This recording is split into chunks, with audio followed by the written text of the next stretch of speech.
सत श्री अकाल, अस्सलाम वालेकुम जनाब, कैसे हो आप सब? I hope so guys you all are doing absolutely great and fine. So guys आज की वीडियो है हज़रत यूसुफ अलैहिस्सलाम के ऊपर। उनकी किस्से, उनके वाक़े हमने बहुत ज़्यादा सुने हैं और आप सभी को पता है कि उनके ज़्यादा भाई खूबसूरत कोई नहीं था।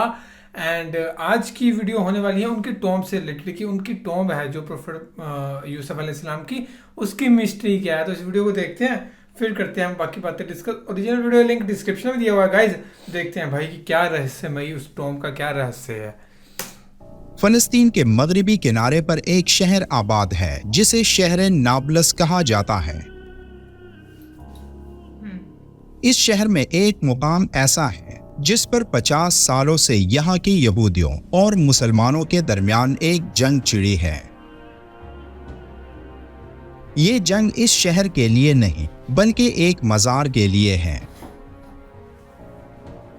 यहूदियों का ख्याल है कि नाबलस में जिस मुकाम को वो मुकामी यूसुफ के तौर पर मुक़द्दस जानते हैं वो जलीलुल क़द्र पैगंबर हज़रत यूसुफ अलैहिस्सलाम का मज़ार है,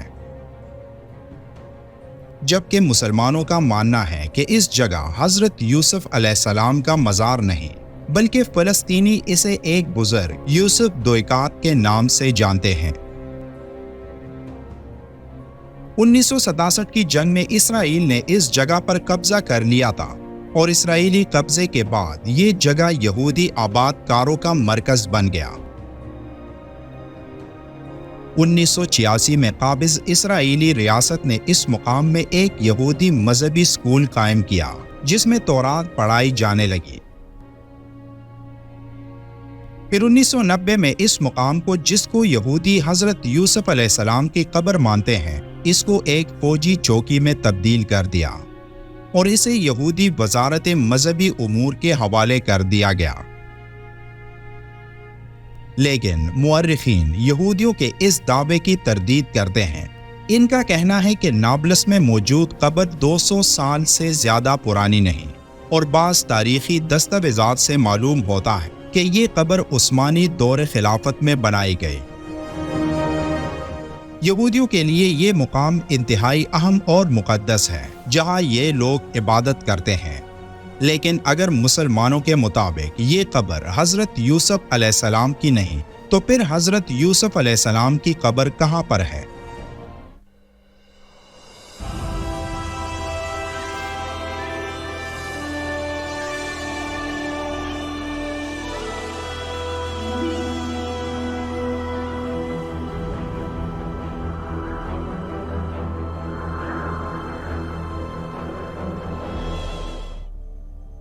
हदीस शरीफ में आता है कि अल्लाह ताला ने हर नबी को खूबसूरत चेहरे और बेहतरीन आवाज़ वाला बनाकर मबूस फरमाया और तुम्हारा नबी यानी मोहम्मद सल्लल्लाहु अलैहि व आलिहि वसल्लम उन सब में सबसे ज़्यादा खूबसूरत चेहरे वाला और सबसे अच्छी आवाज़ वाला है।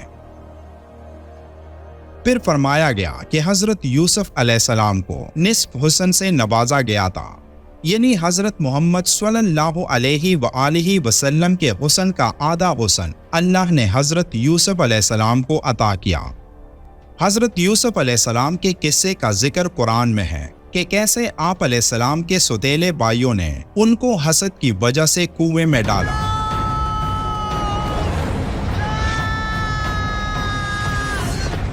और कैसे वो उस कुएं से निकलकर मिस्र के एक ताकतवर वजीर के ओहदे तक पहुंचे। हज़रत यूसुफ अलैहिस्सलाम हज़रत याकूब अलैहिस्सलाम के फर्जंद और बनी इसराइल के अंबिया में से थे। आप अलैहिस्सलाम ने नबूवत पर फाइज होने के साथ साथ चंद साल तक मिस्र पर हुकूमत भी की। कुरान मजीद में एक सूरत का नाम भी यूसुफ है जिसमें आप अलैहिस्सलाम के हालात ज़िंदगी तफसील से बयान हुए हैं।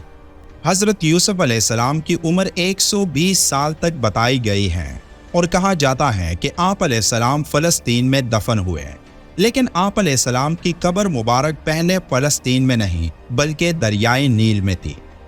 अब हज़रत यूसुफ अलैहिस्सलाम को दरियाए नील में क्यों दफन किया गया, इसके पीछे एक दिलचस्प दास्तान है। रिवायात में आता है कि हज़रत यूसुफ अलैहिस्सलाम के विसाल के बाद उनके चाहने वालों में इख्तिलाफ हो गया कि हज़रत यूसुफ अलैहिस्सलाम को कहाँ दफन किया जाए। मिस्र की आवाम का आपसे मोहब्बत का ये आलम था کہ ہر کوئی یہ چاہتا تھا کہ سیدنا یوسف علیہ السلام کو ان کے محلے میں دفن کیا جائے تاکہ ان کے محلے میں خیر و برکت رہے۔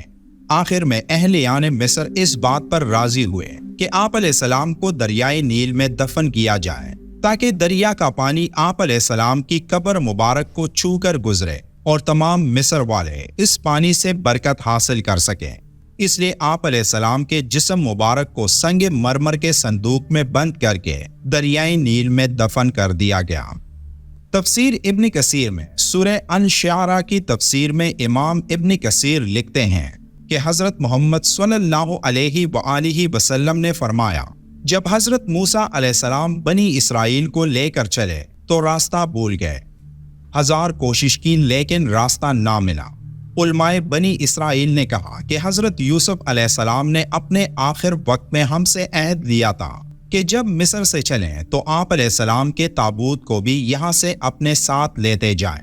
حضرت موسیٰ علیہ السلام نے ان سے فرمایا کہ تم میں سے کون جانتا ہے کہ حضرت یوسف علیہ السلام کی قبر کہاں ہے؟ سب نے انکار کر دیا کہ ہم نہیں جانتے، ہم میں سے ایک بڑھیا کے سوا کوئی بھی آپ کی قبر سے واقف نہیں۔ آپ علیہ السلام نے اس بڑھیا کے پاس جا کر فرمایا کہ مجھے حضرت یوسف علیہ السلام کی قبر دکھاؤ، تو اس بڑھیا نے کہا کہ ہاں دکھا دوں گی، لیکن پہلے اپنا حق لے لوں۔ حضرت موسیٰ علیہ السلام نے کہا تو کیا چاہتی ہیں؟ تو اس نے کہا کہ جنت میں آپ کا ساتھ مجھے میسر ہو۔ آپ علیہ السلام پر اس کا یہ سوال بہت بھاری پڑا تو اسی وقت وحی آئی کہ اس کی بات مان لو، اس کی شرط منظور کر لو۔ وہ بڑھیا آپ کو ایک جھیل کے پاس لے گئی جس کے پانی کا رنگ بھی تبدیل ہو گیا تھا اور کہا کہ اس کا پانی نکال ڈالو۔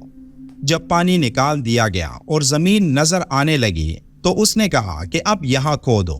کھودنا شروع کیا تو ایک قبر ظاہر ہو گئی جس میں ایک تابوت رکھا ہوا تھا۔ حضرت موسیٰ علیہ السلام ان کا تابوت نکال کر اپنے ساتھ فلسطین لے گئے اور حضرت اسحاق علیہ السلام اور حضرت یعقوب علیہ السلام کے برابر لا کر ان کو دفن فرما دیا۔ حضرت یوسف علیہ السلام کی قبر مبارک آج بھی ایک راز ہے۔ کئی مسلمان دانشوروں کا خیال ہے کہ آخری پیغمبر حضرت محمد صلی اللہ علیہ وآلہ وسلم کے سوا باقی کسی کو بھی حضرت یوسف علیہ السلام کی آخری آرام گاہ کا کوئی ثبوت نہیں ملتا۔ ان کے ناموں سے جو قبریں موجود ہیں وہ ان کی آخری آرام گاہیں ہونے کا حتمی ثبوت نہیں۔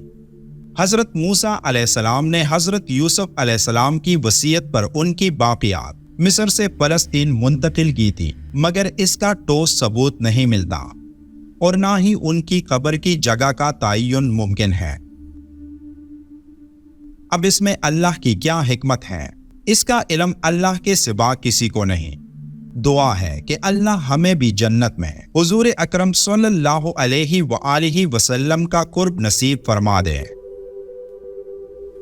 ویڈیو کے آخر گائز یہ تھی ویڈیو جس میں بتایا گیا تھا پروفیٹ یوسف کے بارے میں، ان کی لائف کے بارے میں، حالانکہ کہ کیسے کیا چیزیں ہوئی ان کی لائف سے ریلیٹڈ، اور مین بات ہے ان کی ٹوم کا ذکر ہو رہا تھا نا، ان کی قبر کا۔ انہوں نے یہ کہا کہ یہ ایک مسٹری ہے بھائی، کسی کو پتہ نہیں لگ پایا کہ ان کا لاسٹ کا جو آرام وہ وشرام والا ہے پروفیٹ محمد صاحب کو پتہ ہے، صرف یہ کہ یہ کہاں پہ ہے نا، باقی سب انہوں نے کہا کہ آئیڈیا ہے، کوئی ٹھوس ثبوت نہیں اس چیز کا۔ اور باقی ان کی لائف سے ریلیٹڈ انہوں نے بتائی چیزیں کہ ان کے جو بھائی وغیرہ تھے تو انہوں نے کنویں پھینکا تھا، وہ قصہ بھی ہم نے سنا تھا، اور پھر کیسے کر کے یہ مصر کے پھر یہ بادشاہ بھی بنے ہیں نا، ایسے چیزیں بتائی انہوں نے۔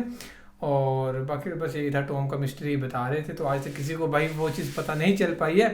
سو باقی تو فی الحال یہ تھی ویڈیو گائز، ہوپ سو آپ کو پسند آئی ہو۔ Thank you so much for watching the video, ملتے ہیں نیکسٹ ویڈیو میں۔